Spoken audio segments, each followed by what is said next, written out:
Voilà, l'enregistrement est parti. Donc,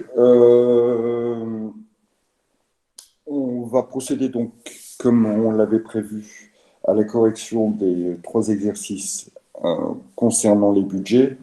Alors, auparavant, vous aviez une petite mission, c'était de faire le caout que j'avais préparé concernant les modifications, suspensions et rupture du contrat de travail. Alors, théorie, tout le monde ne l'a pas fait. J'ai eu que 30 personnes. Alors, je ne sais pas exactement combien vous êtes, hein. Toute section, enfin, tout campus réuni. Euh, tac, tac, je vais partager mon écran pour vous donner un petit peu les résultats de ce qui s'est fait.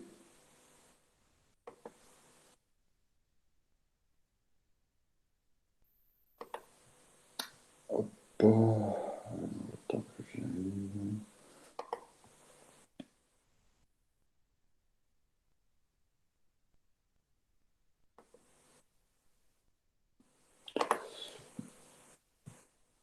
Voilà. Alors, félicitations à Cécile, il me semble.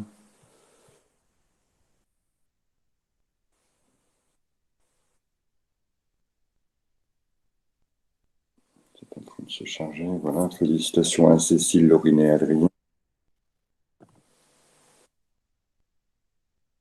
Voilà. Est-ce qu'il y avait. Alors, la question la plus compliquée que vous avez eu à traiter, a priori, c'était une question sur le préavis qui devait être réalisé dans certaines conditions et pas dans d'autres. D'accord. Donc, puisqu'il n'y a eu que très peu de bonnes réponses par rapport à cette question, ben, je vous enjoins à aller regarder le cours, hein, notamment quand il y a des cas de fautes graves ou de fautes lourdes où le préavis n'est pas à réaliser. D'accord. Voilà pour ça. Donc on renouvellera ce type de petit quiz, hein. Alors le but pour vous, c'est bah, je pense que de toute façon, vous avez votre résultat. Je ne vais pas afficher les résultats de tout le monde, mais si vous voulez, je peux vous les envoyer sans aucun souci. Mais le but, bon, c'est pas une compétition, hein. C'est plutôt un petit challenge pour se tester soi-même. Mais c'est vraiment que si à un moment donné, je n'ai pas répondu, je n'ai pas su répondre à au moins 60 à 70% des questions, qui ne sont pas des questions très difficiles, hein, et qui, dans tous les cas, ont toutes été traitées lors du cours ou sont toutes traitées dans votre cours en campus. Mais là, en l'occurrence, ce sont des choses que l'on avait vues ensemble. Donc, si on n'est pas très bien, c'est de se dire, bon, ben voilà, j'ai pas forcément soit tout compris ou soit tout retenu.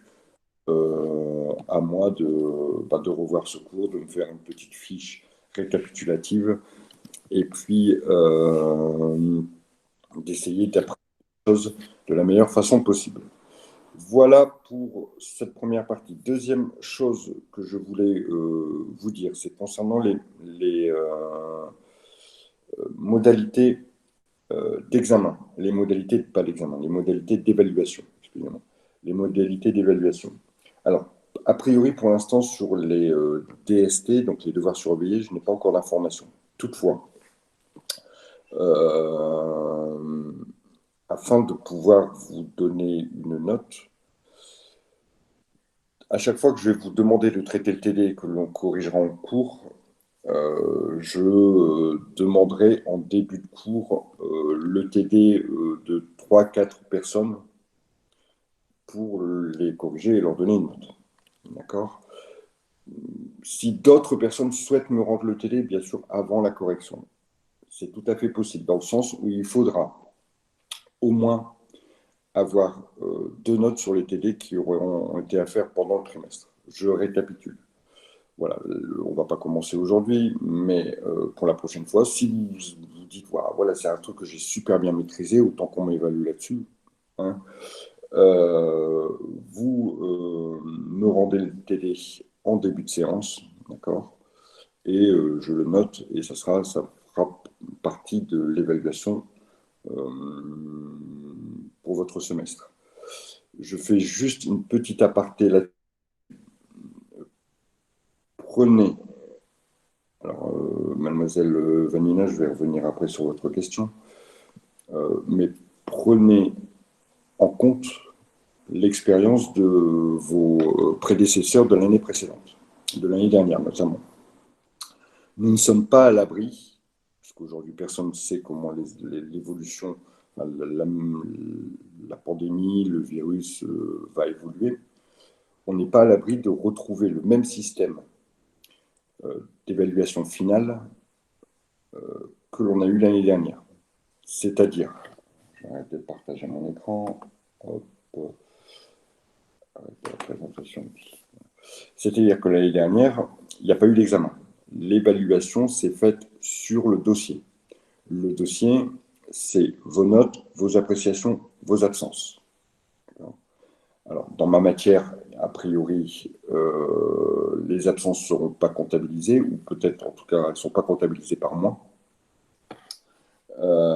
Elles sont peut-être comptabilisées par Diderot directement, puisque je suppose qu'ils peuvent voir vos connexions à la session Meet. D'accord. Mais au-delà de cette participation au cours, il y a l'appréciation et il y a les notes. Et c'est les notes de tout votre semestre. Par conséquent, essayez vraiment de bosser tout au long de l'année. Attendez, je réponds juste après. Je finis mon propos, d'accord? Parce que les questions fusent et je ne peux pas me couper à chaque fois. Je finis, puis après, je vous laisse la parole pour les questions éventuelles. Tout simplement, je veux dire, prenez vraiment soin de bosser régulièrement. On peut très bien ne rien faire pendant l'année, se mettre à bosser un mois avant l'examen comme un fou, et puis avoir son examen. C'est tout à fait possible. Simplement, on ne sait pas si vous passerez l'examen. Alors, a priori, vous allez le passer. L'année dernière, on pensait ça aussi.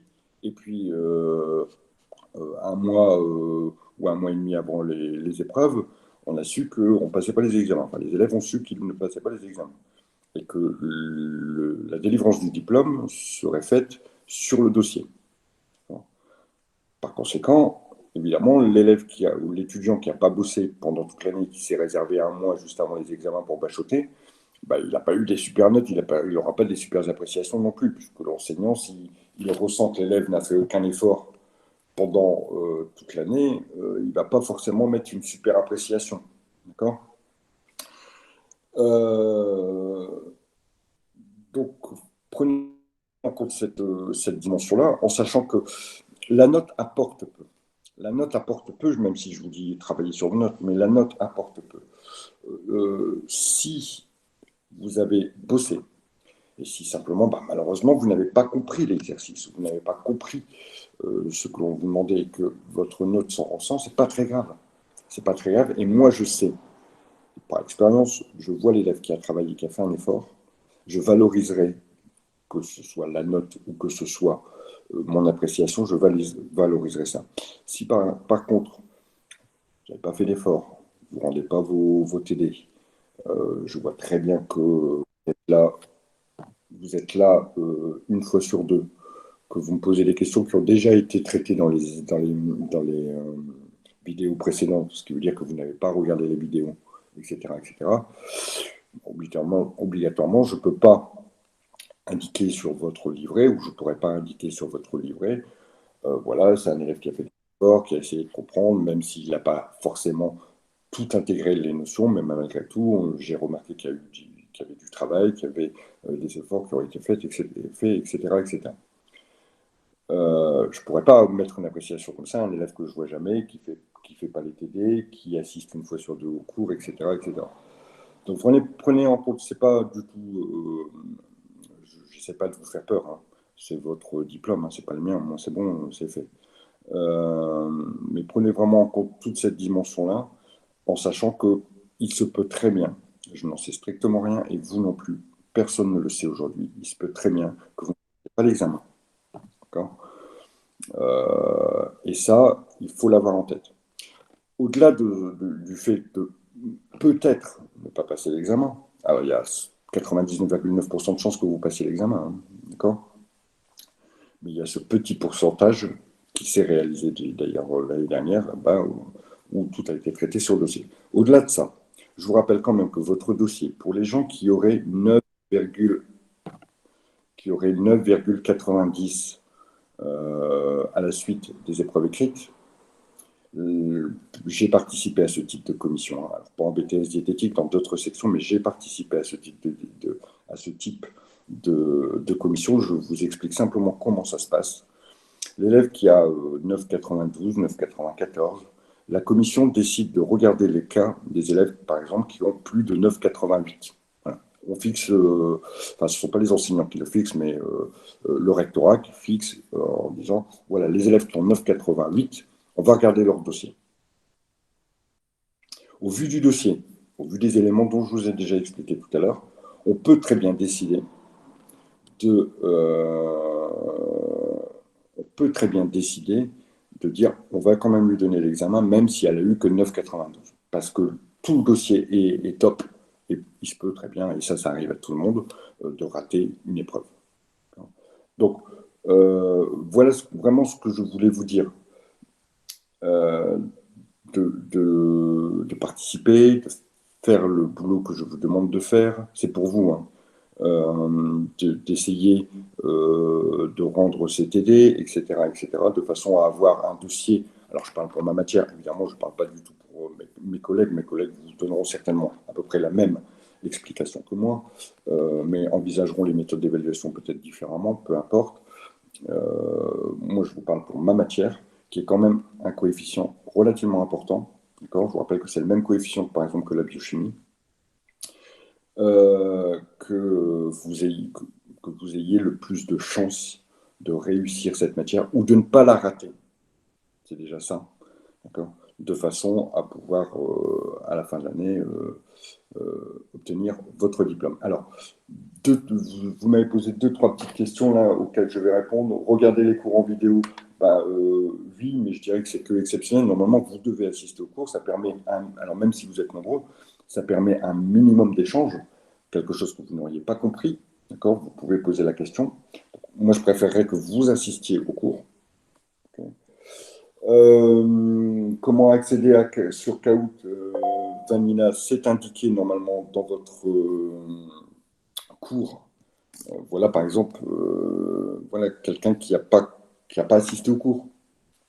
Vanina, c'est pas un reproche, hein, d'accord, comme ça, au moins les choses sont claires, vous savez comment je fonctionne. Vanina, je l'ai dit pendant le cours. J'ai dit, voilà, dans le dernier cours concernant la modification suspension, à la fin, tout en bas, vous avez un code d'accès pour le Kahoot. Quand vous parlez de TD, c'est les exercices à faire pour chaque chapitre. Voilà, c'est ça. Pour moi, c'est ça un TD, hein. Pourtant, si j'assistais au cours, j'ai pas dû l'entendre. Oui, bon, voilà, c'est pas très très grave au jour d'aujourd'hui, Vanina, ne vous inquiétez pas. Mais je voulais vraiment que les choses soient au clair. On n'avait pas eu trop l'occasion d'avoir ce type de discussion. Je voulais vraiment que les choses soient claires pour tout le monde dans la façon de travailler et de vous amener jusqu'à l'examen ou de vous amener jusqu'à l'étude de votre dossier. Le but étant pour moi, pour vous transmettre, on le fait par mail ou sur le drive, je vais vous expliquer. Le but étant pour moi, qui est vraiment, même si on est à distance, un petit peu d'échange par cette idée, par les choses que l'on peut essayer de faire ensemble, et surtout que vous arriviez au mois de juin en ayant compris le plus de choses en fonction de votre attrait pour la matière, et ça j'en suis tout à fait conscient. Je sais très bien que pour des futurs diététiciens, l'éco et la gestion, c'est pas forcément ce qui les botte le plus. Ça j'en suis tout à fait conscient, ne vous inquiétez pas là-dessus. Mais il faut, puisque de toute façon c'est requis pour votre examen, et je vous dis encore une fois, c'est au même titre par exemple que la biochimie. C'est pas moi qui fais les coefficients, hein, mais c'est comme ça. Il faut absolument que cette matière, elle ne vous s'empêche pas d'avoir votre diplôme. Ça serait dommage parce que vous avez eu un 3 ou 4 en éco-gestion de devoir repasser l'année prochaine parce que vous n'avez pas eu suffisamment pour au moins passer à la commission. Et pour ceux voilà, qui ont un peu plus d'affinité avec cette matière, c'est le moment de prendre des points. Donc, pour transmettre votre TD dans le Drive, vous allez avoir un dossier qui s'appelle rendu de TD. D'accord? TD rendu. Et donc, c'est là, à cet endroit-là, que vous allez déposer vos TD. Il est important que vos TD soient en format PDF. Je ne corrige que les formats PDF. D'accord? Tout simplement parce que les formats PDF, je ne peux pas les modifier. Je répète, le TD sera déposé dans le dossier qui s'appelle le rendu de TD, d'accord? Dans le Drive, dans notre Drive que j'ai créé, là où vous avez déjà quelques petits éléments. Et deuxième chose, je ne prends les TD que PDF. Les TD qui ne sont pas PDF, je ne les prends pas. Je prends les TD, bien sûr, en début de cours. Si on peut le faire à l'écrit et le scanner, oui, vous pouvez le faire à l'écrit et le scanner en format PDF, pas de souci, mais je ne corrige que des PDF. Voilà, donc je vous dis, il faut au moins, pardon, il faut au moins m'avoir rendu 2 TD sur le semestre, d'accord? Vous pouvez m'en rendre 3 et garder les 2 meilleures notes, pas de souci, aucun problème. D'accord. Mais il faut m'avoir rendu au moins 2 TD sur le semestre, ou sinon, malheureusement, je serai obligé de vous mettre 0 et c'est vraiment pas le but. Je ne veux pas faire ça. 0, c'est hors de ça. D'accord. Ce qui veut dire que vous n'avez pas compris ce que je voulais vous dire.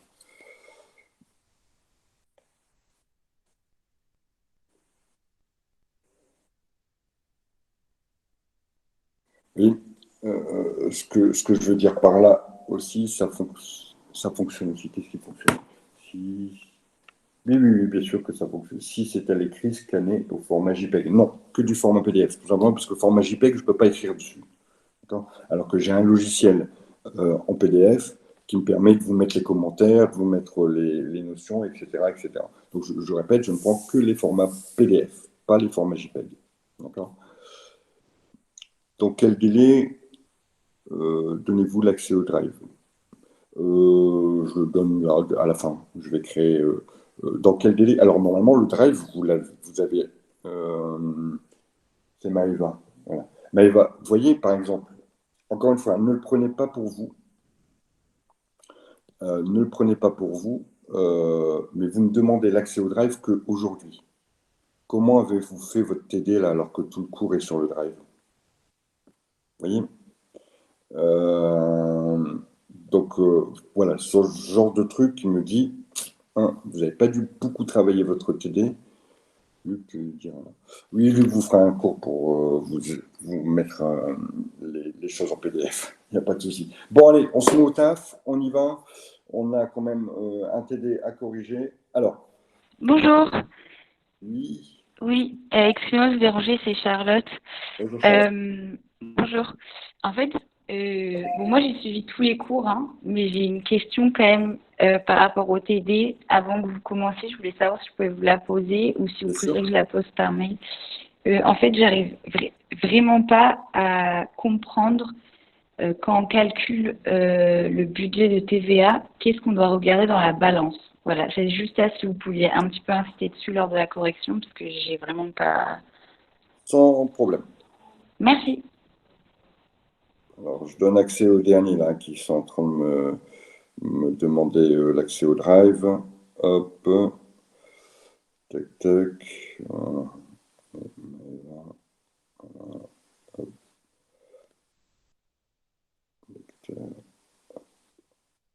Normalement, j'avais tous accès. Alors, je vais partager, donc je vais insister a priori sur le budget de TVA et puis cette notion de balance. Alors, je vais partager mon écran. Là, nous n'avons pas pris en compte les charges sociales dans l'exercice 1. Alors, on y va, on y va, on y va. Une fenêtre. Microsoft, on va revérifier tout ça. Tac.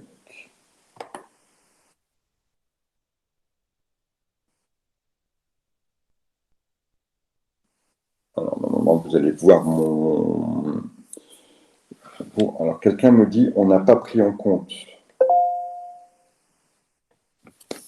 On n'a pas pris en compte les charges sociales dans l'exercice 1. On l'a modifié au dernier moment. Si on l'a modifié. Bah oui, voilà. Oui, oui, puisque je le vois sur le corrigé. Je le vois sur le corrigé. C'était peut-être une donnée qui n'était pas forcément, que je n'avais pas repris en fait, je me souviens. Alors, je vais juste vous demander 30 secondes, je vais brancher ma batterie pour éviter de tomber en panne.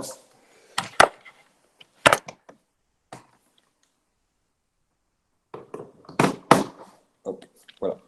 Oui, parce que c'était une donnée écrite et puis je ne l'avais pas recopiée dans mon sujet quand je l'avais mis sur mon jeu. Allons-y pour l'exercice 2. Par contre, celui comment sera mis quand dans le drive? Je ne l'ai pas. Alors, le document, il est mis, hein, il est dans le drive. D'accord? Il est dans le drive, je pense que vous y avez accès en le téléchargeant. Mademoiselle, alors il est dans le drive pour le cours et l'exercice 1.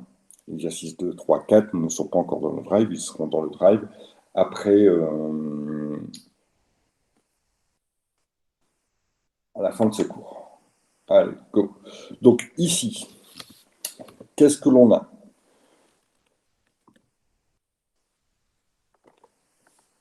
Alors, qu'est-ce que l'on a? On a donc une première partie qui est la balance. Alors, je vous donnerai accès après, hein, parce que vous êtes en train tous de me le demander. Hop, voilà, je coupe mon portable parce que sinon je ne vais pas être concentré là-dessus. Donc, qu'est-ce qu'on a? On a une balance d'abord, et puis ensuite on a les données prévisionnelles. Donc, les trois exercices, hein, l'exercice 2, 3, 4, ne sont pas des exercices très compliqués par rapport à ce qu'on avait fait en cours. Hein. Par rapport à ce qu'on avait fait en cours, ils sont beaucoup moins compliqués. Ils sont plus voilà, du niveau qui serait proposé lors d'un examen. Un peu moins de difficultés et ça part un peu moins dans tous les sens. Alors, concernant le budget de TVA, qu'est-ce qu'il faut prendre en compte? D'abord, vous avez trois choses à prendre en compte. Vous prenez les ventes, pour calculer votre TVA collectée. Ici, on vous dit que c'est une vente de marchandises, donc j'ai la petite difficulté ici, c'est qu'on avait des ventes dans les données prévisionnelles en TTC, donc dans le tableau, moi je préfère d'abord les remettre en hors-taxe pour recalculer la TVA. De toute façon, on est obligé de passer par du hors-taxe pour recalculer la TVA par la suite, la TVA collectée. Dans la TVA, pour calculer la TVA collectée, je vous, malgré tout, redonne la formule, on prend le hors-taxe et on le multiplie par le taux, c'est-à-dire 20% ici.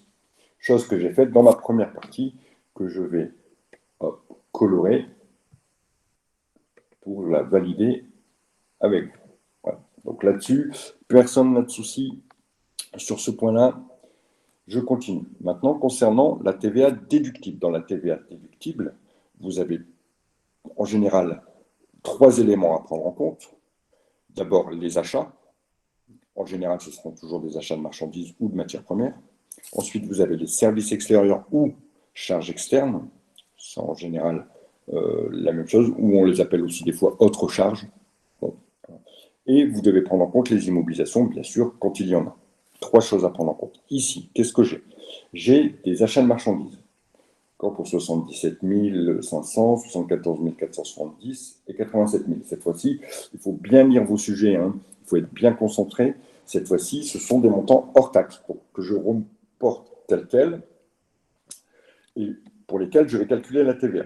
Ensuite, on me dit aussi qu'il y a des services extérieurs. Ils sont aussi pour un montant hors taxe et ils sont encaissés immédiatement, donc je peux les reprendre au moins le mois, chose que j'ai faite pour les services extérieurs et recalculer aussi le montant de TVA. Voilà. Tout ça est pris en compte.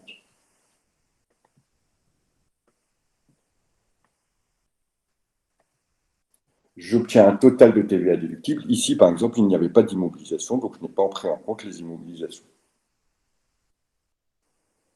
Donc, j'obtiens un total de TVA déductible.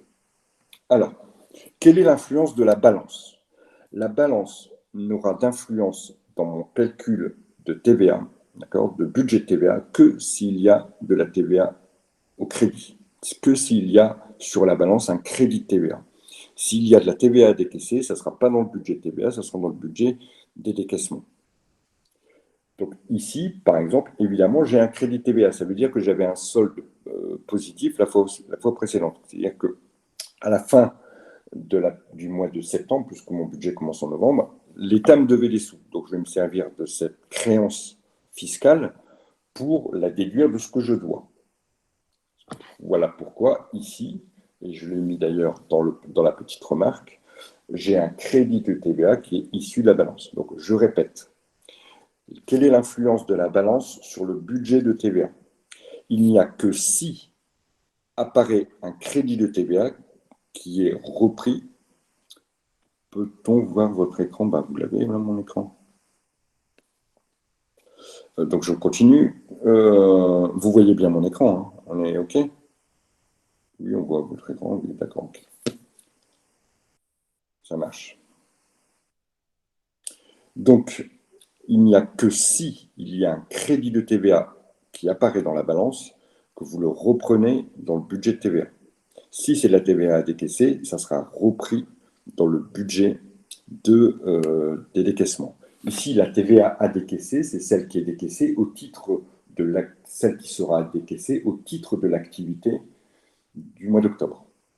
Donc j'ai pris toute mon activité du mois d'octobre, mon crédit TVA aussi que l'État me devait, donc je vais me servir en déduction. Hein, et ce montant ici, c'est, je le réindique, mais normalement je crois que je l'avais indiqué, c'est TVA collectée moins TVA déductible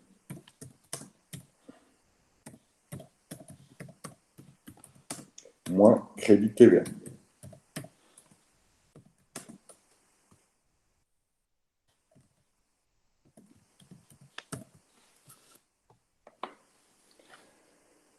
Voilà pour la partie TVA décaissée. Ici, le piège, il y avait deux petites difficultés. Le fait qu'on ait des montants TTC au niveau des ventes de marchandises, le fait qu'on ait un crédit TVA qu'il ne fallait pas oublier d'indiquer ici dans mon tableau de crédit TVA.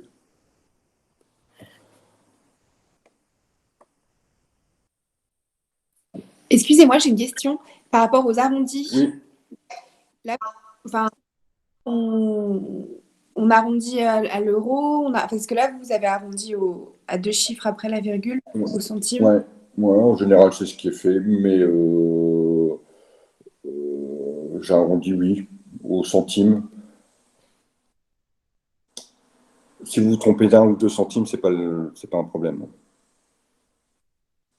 D'accord, ok. Il y a en général une tolérance qui est prise parce qu'on peut avoir des arrondis. Alors, je vous rappelle hein, que normalement, 0, 1, 2, 3, 4, on arrondit en dessous, 5, 6, 7, 8, 9, on arrondit au-dessus.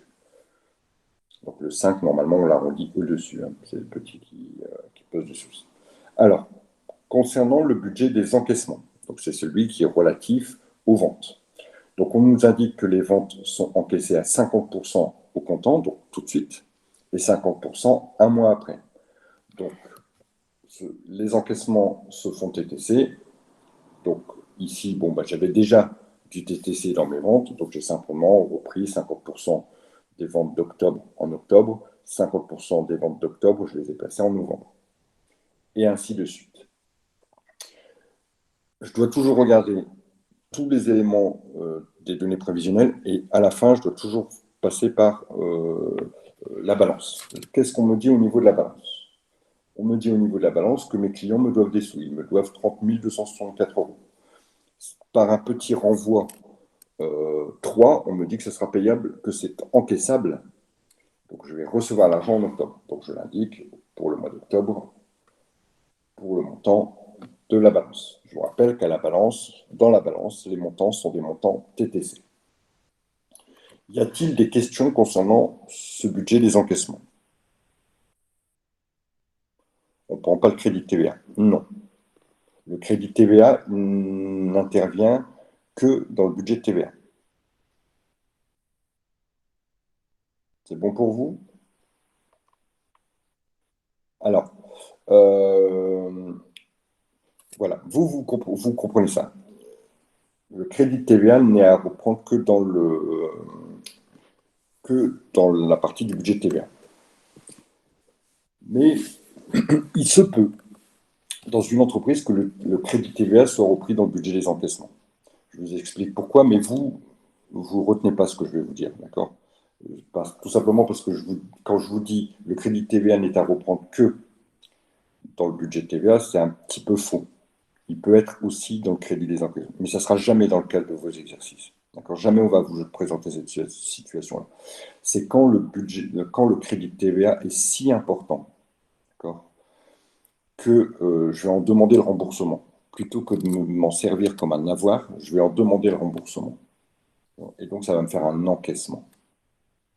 Mais dans vos exercices, on ne vous présentera jamais cette situation-là. Vous, dans vos exercices, on va simplement vous présenter un crédit TVA de la balance qui sera reporté dans le budget de TVA. Alors, concernant les décaissements, même méthodologie que pour les encaissements, je vais regarder. Me dit que au niveau des ventes, des achats de marchandises, qui sont des montants hors taxes, ne pas l'oublier, les achats de marchandises sont payés à 20% au comptant et le solde à 30 jours. Donc le solde un mois plus tard. Donc 80% un mois plus tard. Donc j'ai repris les montants TTC. Donc, enfin, j'ai repris les montants hors taxes que j'ai transformés en montants TTC, que j'ai pris pour 20% pour chaque mois correspondant à l'achat et les 80% pour un mois, le mois suivant. Ça, c'est la première chose. Ensuite, je regarde les services extérieurs. On me dit que c'est payé dans le mois. Donc, pareil, c'était des montants hors taxes, je les transforme en TTC. Je prends les salaires, je prends les charges sociales avec un mois de décalage pour les charges sociales. Les charges sociales, ça sera toujours avec un mois de décalage. Les salaires, ça sera pratiquement toujours immédiatement et les charges sociales avec un mois de décalage. Ensuite, il y a d'autres éléments que je vais indiquer, les impôts. Et puis, c'est tout. Attention, il y avait ici, dans cette première partie, un piège, les dotations aux amortissements dont je vous ai déjà parlé.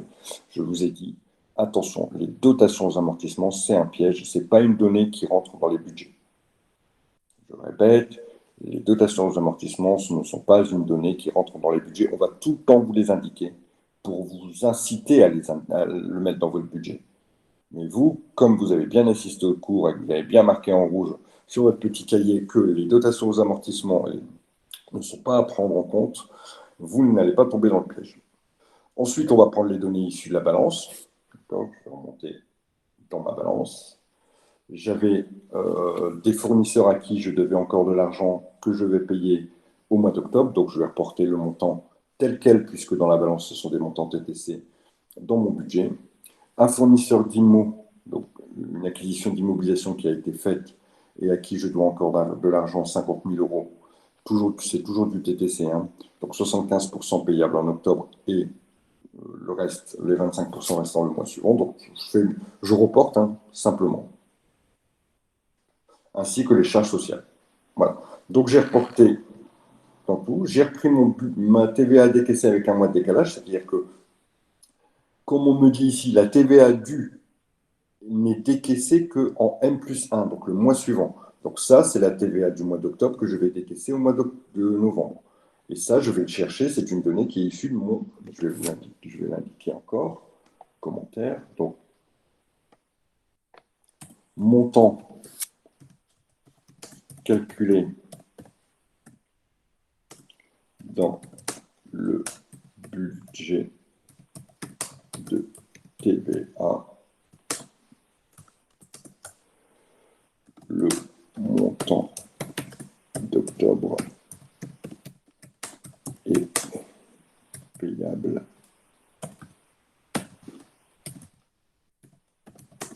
en novembre.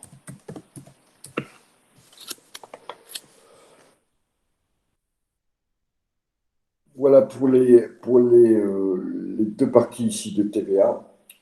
Éventuellement, dans ma balance, j'aurais pu avoir de la TVA décaissée. Là, j'en ai pas. De la TVA décaissée du mois de septembre qui aurait dû être payée au mois d'octobre. Donc, j'aurais pu avoir un montant là. On va le voir aussi, je pense, dans les exercices suivants.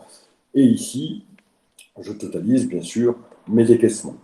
Concernant le budget de trésorerie, le budget final,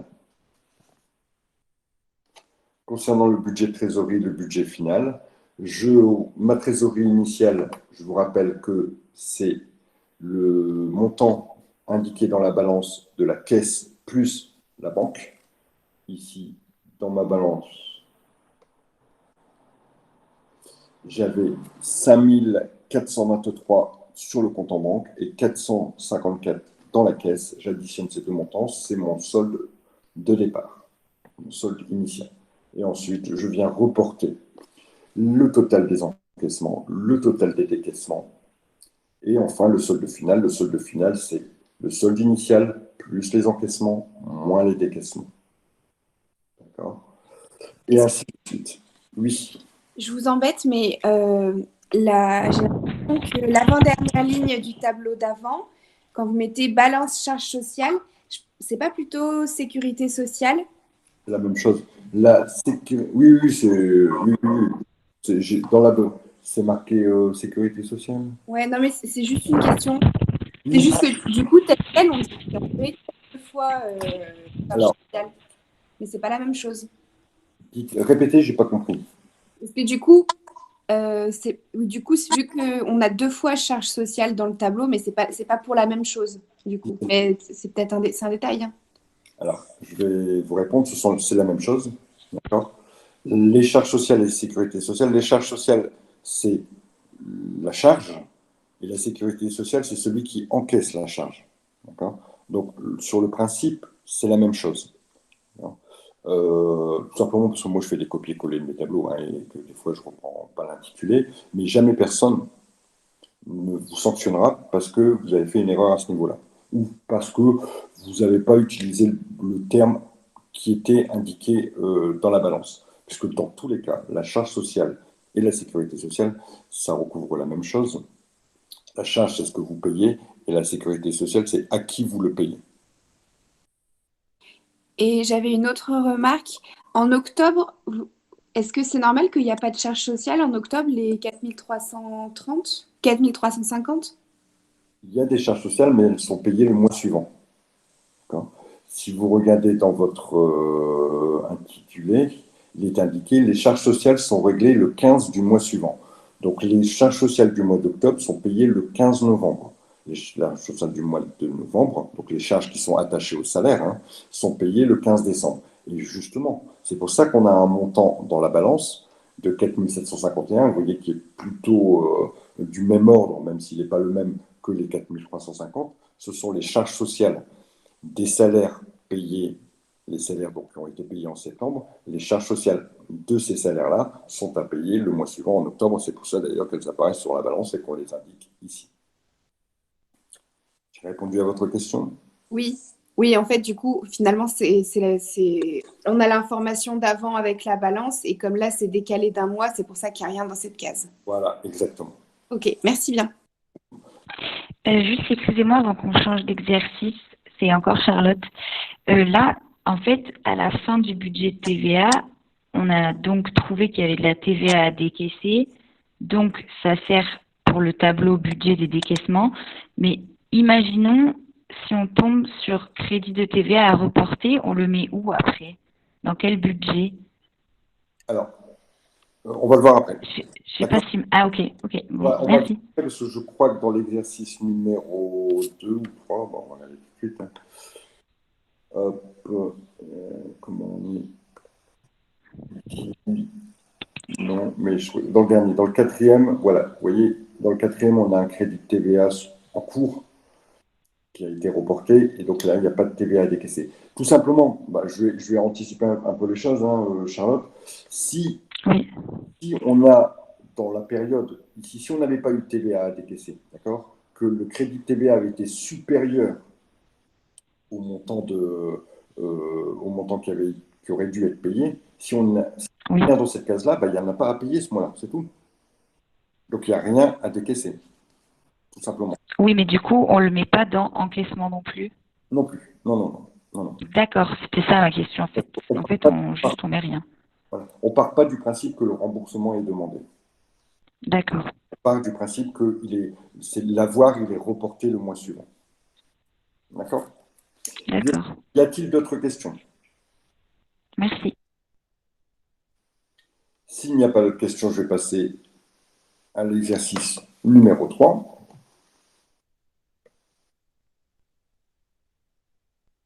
Alors, je vais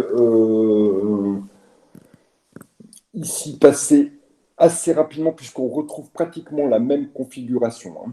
La même configuration concernant le budget de TVA. Enfin, donc, on a des ventes donc, qui provoquent de la TVA collectée. Ici, le montant des ventes était hors taxe.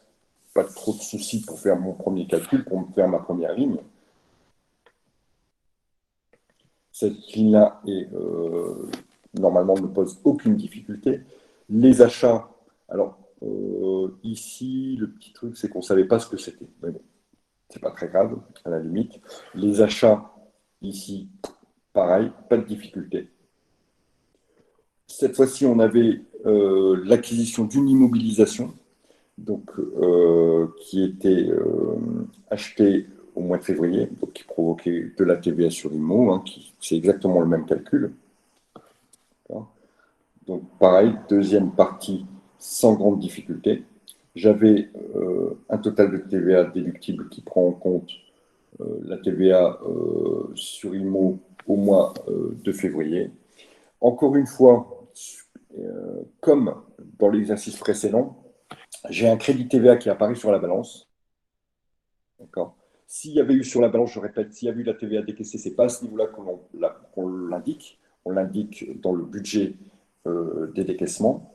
Ici, on a un crédit TVA. Donc, ce crédit TVA, il est à reporter. Donc, on l'indique sur le crédit TVA du mois précédent, la balance, c'est l'état des comptes. Ici, c'était au mois de décembre de l'année précédente. Donc, il est à reporter le mois suivant. Donc, ça veut dire qu'il est à reporter pour le mois de janvier. Donc, je l'indique.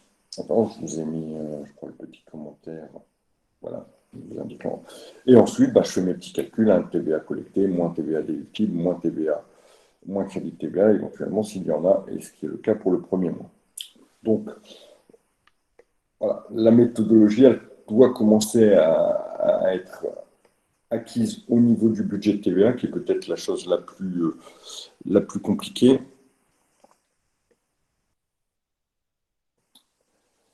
Voilà. Concernant maintenant le budget des encaissements, la petite difficulté, c'est qu'on avait 3 niveaux d'encaissement. Un premier encaissement au comptant, donc au mois de la vente. Un deuxième encaissement un mois après et un troisième encaissement 2 mois après.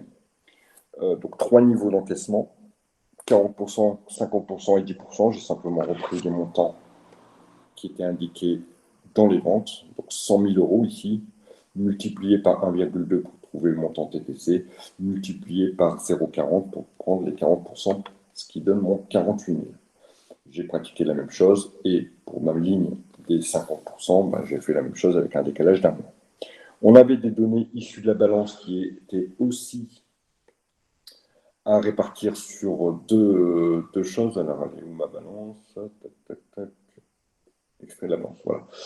Au niveau du compte client, il y avait 60 000 euros, c'est un montant TTC, et ce 60 000 euros, on nous disait qu'on en encaissait 75% à 30 jours, donc un mois après le mois de décembre, c'est-à-dire au mois de janvier, et 25% à 60 jours, c'est-à-dire au mois de février. Donc voilà la répartition qui a été faite concernant les données de la balance, les 45 000 correspondant à 75% des 60 000. J'ai totalisé pour un total des encaissements. Y a-t-il des questions sur la partie budget des encaissements? Oui, c'est le plus facile, hein. Il n'est pas très compliqué en général. Je vous dis, attention, il se peut des fois qu'il y ait une donnée en plus, c'est les subventions. Les subventions sont à intégrer dans le budget des encaissements. C'est de l'argent qui est collecté. Le jour de l'examen, les tableaux de TVA d'encaissement seront fournis exactement comme dans le TD. On vous donne des petits modèles de tableaux, d'accord? Exactement comme dans le TD. Alors, maintenant, concernant les décaissements, on ne comprend pas toutes les cases vides dans le tableau. Oui, c'est à vous à construire votre tableau parce que les tableaux ne sont pas forcément. Ils se construisent en fonction des données. Vous voyez ici, par exemple, j'ai 3 lignes concernant les ventes parce que j'ai 3 niveaux d'encaissement. J'ai 3 échéances différentes. C'est aussi ça que l'on veut vérifier, c'est est-ce que vous savez construire votre tableau de façon logique par rapport aux données que l'on vous donne. Alors, je regarderai dans les annales, peut-être que j'ai un exemple pour vous donner exactement, pour vous dire exactement, voilà comment c'est présenté. Après, bah oui, il faut bosser son tableau, il faut comprendre la construction de son tableau, mais malgré tout, je vous dis, hein, la méthode pour le budget des encaissements, on regarde les ventes, on regarde la balance. Bon. La méthode pour le budget des décaissements, on regarde les achats, les autres éléments, qui sont souvent des salaires, des charges sociales, des impôts, des emprunts. Surtout, on ne prend pas les amortissements, et ensuite, on regarde les données issues de la balance. À chaque fois, ça sera toujours la même chose. Alors, ici, justement, concernant ces encaissements.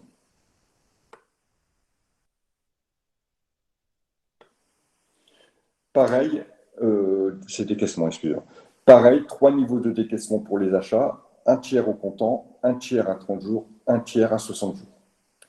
Simplement, hein, j'ai pris mon montant, j'ai pris le montant TTC que j'ai multiplié par un tiers pour retrouver les montants que je dois indiquer en janvier, février et mars.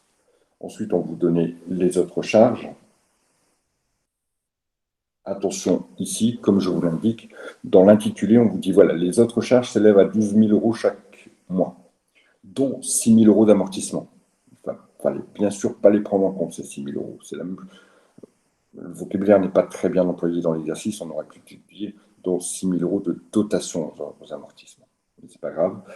À partir du moment où on parle d'amortissement, c'est pas à prendre en compte.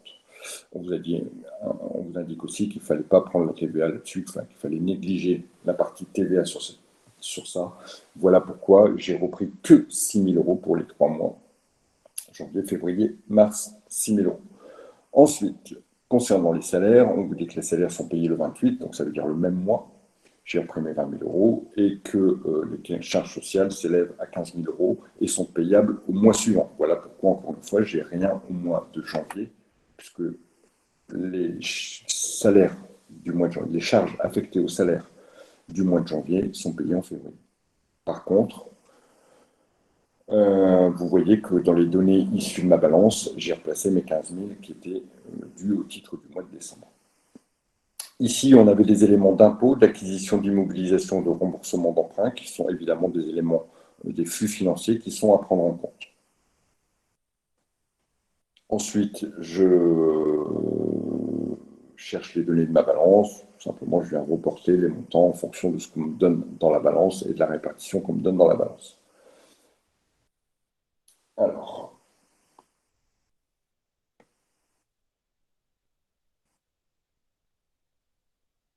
concernant la TVA, vous voyez qu'au mois de janvier, je n'ai pas de TVA, parce que je n'ai pas de TVA dans la balance. Il n'y a pas de TVA à décaisser qui apparaissent à la balance, puisque c'est un crédit de TVA. Avec la TVA, elle est décalée d'un mois. Donc, par exemple, le mois de janvier, c'était la TVA du mois de décembre, mais comme il n'y en avait pas, qu'on était en situation de crédit, il n'y en a pas à décaisser au mois de janvier. Au mois de février, je décaisse la TVA que je dois au titre du mois de janvier, du tableau du prix au mois de janvier. Ici, j'avais trouvé 10 000, la TVA est payable le mois suivant. 10 000 et 19 000. D'accord. D'ailleurs, on vous le dit, la TVA due est payée le 20 du mois suivant. Concernant mon budget ici de trésorerie, je reprends mes soldes de départ, mes encaissements, mes décaissements et je trouve un solde final. Alors, concernant le budget de trésorerie pour cette entreprise-là, on voit que le solde final, il est toujours très positif. Contrairement, et tout à l'heure on n'en a pas parlé, mais contrairement ici, donc mon numéro 2, vous voyez que mon solde est négatif. En général, à l'examen, vous aurez au moins, au minimum, sur un mois, un solde négatif. Et on vous dira, que pensez-vous de la situation? Donc, il faut avoir l'analyse de trésorerie, des soldes. Dans l'exercice 4, est-ce qu'on va pouvoir faire une belle analyse? Je ne me souviens plus. Ouais. Alors, on va faire l'exercice 4 parce qu'il est très peu probable que vous ayez que des soldes négatifs. Très peu probable aussi que vous ayez que des soldes positifs. S'il y a des soldes positifs, il n'y a pas d'analyse. Voilà. puisque le but des budgets, c'est de contrôler la trésorerie. S'il y a des Bonjour. Excusez-moi, il me semble que sur votre partage d'écran, on n'a pas la correction du bon exercice. Là, on est encore sur l'exercice 2. Si vous pouviez remettre l'écran pour l'exercice 3, s'il vous plaît. Oui, mais c'est parce que j'étais en train d'expliquer les budgets, mademoiselle. Pardon. J'étais en train d'expliquer les variations de trésorerie et je vous disais donc qu'il est très peu probable que on vous donne qu'un budget de trésorerie qui affiche que des négatifs. Bon, là, on sait qu'il y a eu 50 000 euros qui ont été investis l'année dernière et la répercussion. Je vous remets l'exercice 3. Voilà. Ici, dans l'exercice 3, on a un budget de trésorerie qui n'est que positif. Il n'y a pas grand intérêt à analyser ce type de budget, tout va bien. On va pas aller on va pas aller vous interroger quand tout va bien. Par contre, effectivement, on va le voir dans l'exercice 4 que la trésorerie se dégrade et devient négative. Et c'est là où on va vous demander d'analyser et où on va vous demander de proposer des solutions. D'accord ? Est-ce qu'il y a des questions concernant l'exercice 3 ? C'est bon pour tout le monde ? Si c'est bon pour tout le monde, je passe à l'exercice 4. Voilà, il était un peu plus embêtant l'exercice 4, hein, parce qu'il y avait beaucoup de chiffres après les virgules, etc., etc. Bon, si on utilise un tableur Excel comme moi, c'est un peu plus facile, mais si on fait tous ces calculs à la main, c'est un peu plus compliqué et un peu plus source d'erreur.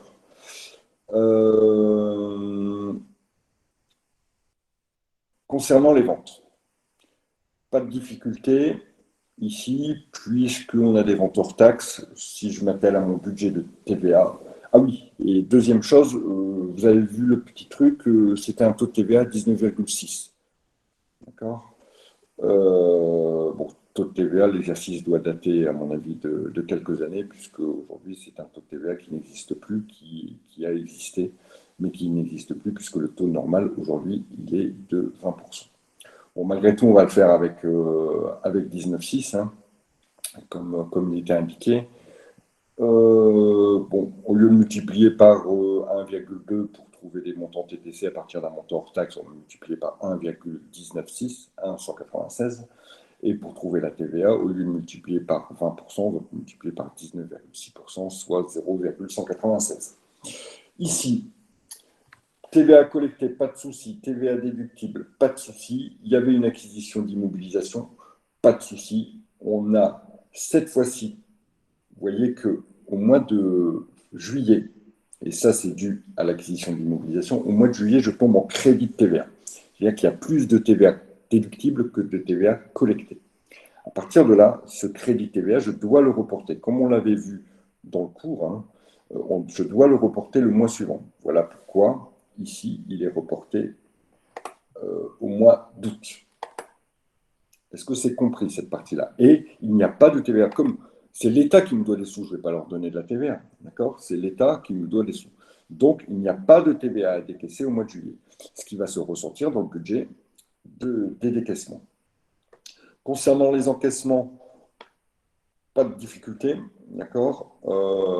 Simplement, bah oui, attention, c'était pour d'un montant hors taxe à un montant TTC, il fallait multiplier par 1,96, mais sinon, on est plutôt dans du classique, deux types d'échéances, une au comptant pour 2 tiers de la facture et un tiers payé le mois suivant. Concernant maintenant les décaissements, là non plus, il n'y avait pas de grandes difficultés, d'accord. Tous les achats se payaient le mois suivant. Donc, au mois de juin, bah, on ne connaît pas les données du mois de mai. Enfin, on les connaît dans la balance. Donc, on va les réintégrer après. Mais les achats du mois de juin sont à payer au mois de juillet, les achats du mois de juillet au mois d'août, les achats du mois d'août au mois de septembre, etc. etc.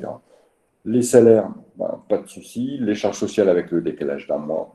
Les impôts, on vous donnait. On vous donnait aussi l'acquisition d'immobilisation qui se faisait au mois de février. Au mois de juillet, pardon.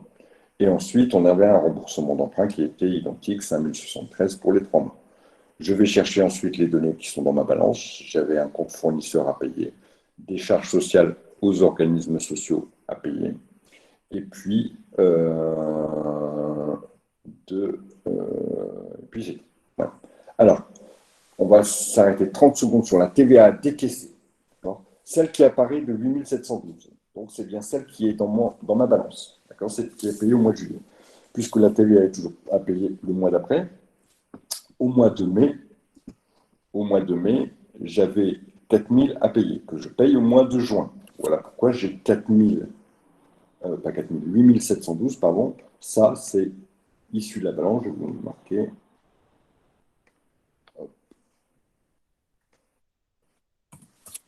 TVA. TVA à décaisser.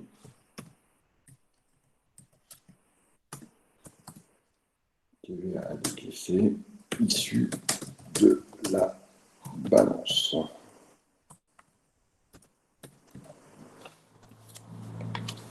Donc là, elle est indiquée ici. D'accord. Celle qui est au mois de juillet, c'est celle donc du mois de juin, constatée dans mon budget de TVA, mon calcul de TVA. Ensuite, normalement, au mois d'août, je dois payer la TVA du mois de juillet. Qu'est-ce que je constate au mois de juillet? Je n'ai pas de TVA à payer, puisque je suis en crédit TVA. C'est les impôts qui me doivent des sous. Donc, je n'indique rien.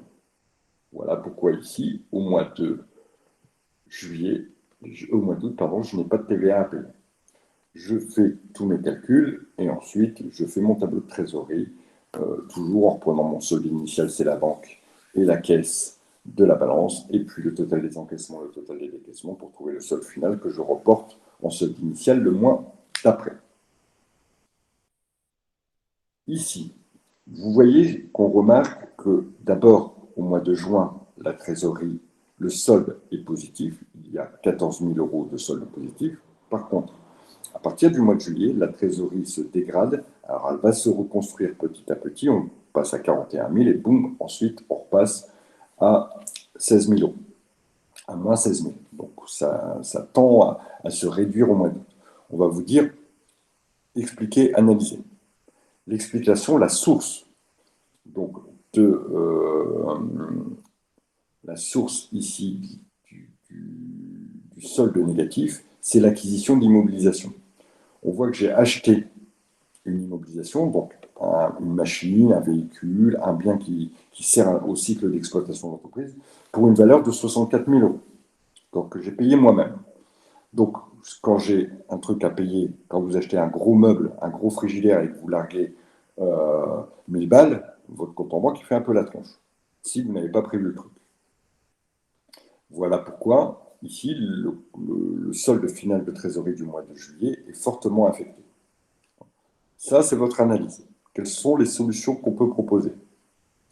Donc, ici, les solutions, par exemple, ça va être de solliciter, non pas, enfin, de solliciter sa banque de façon à ce qu'elle vous fasse un prêt pour l'acquisition de cette immobilisation. C'est comme vous, hein.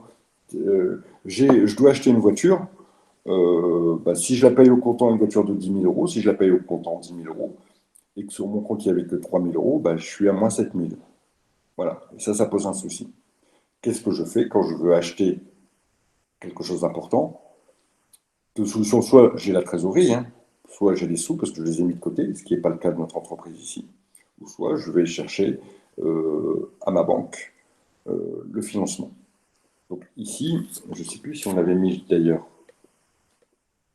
dans notre cours, je change de feuille pour vérifier qu'on n'avait peut-être pas proposé décaler l'investissement d'un mois ou solliciter la banque pour le financement des immobilisations. C'est peut-être une solution. Voilà pour ça. Y a-t-il des questions?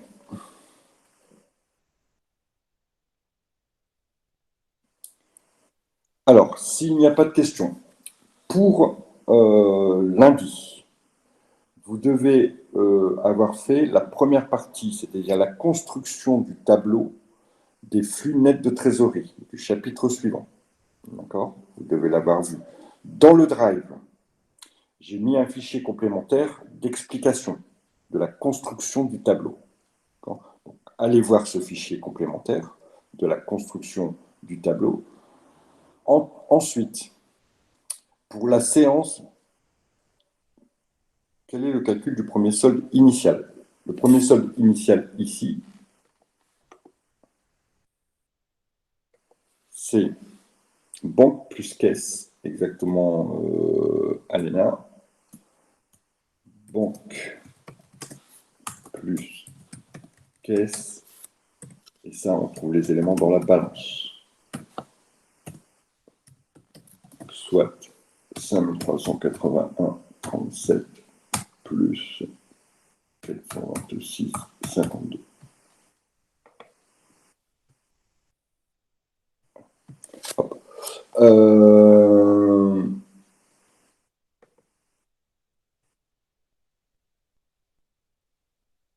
Voilà. Donc, je vous ai mis un fichier complémentaire pour les FNT, là, pour les décisions d'investissement. Donc, vous devez faire la première partie, c'est-à-dire la construction du tableau des flux nets de trésorerie. Vous verrez, hein. Je vous ai mis donc des données complémentaires. Ça, vous devez, pour l'instant, vous devez le comprendre. Quand je ne vous demande pas de faire le TD il sera à faire pour la fois suivante, enfin pour le vendredi prochain. Donc, on a une séance demain où on voit bien. Vous devez le voir, vous devez le comprendre. Et je ne ferai que répondre aux questions et avancer dans le cours demain et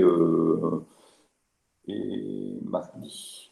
Comme ça, vous aurez le TD à faire, une grosse partie du TD à faire pour vendredi. On va essayer sur les gros chapitres comme ça de fonctionner de telle façon. Donc, dès vendredi, pour certains, si vous le voulez, vous pourrez me rendre vos TD dans le fichier.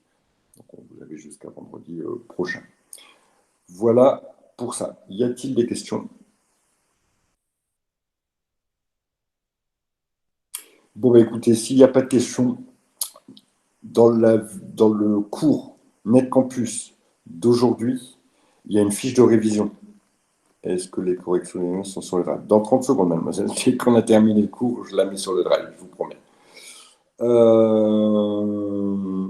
Donc, dans le cours d'aujourd'hui, dans lequel je vais mettre la vidéo, en dessous ou au-dessus, je ne sais plus comment ça se place sur NetCampus, il y a l'accès à un PDF. C'est une fiche de révision pour le cours des budgets.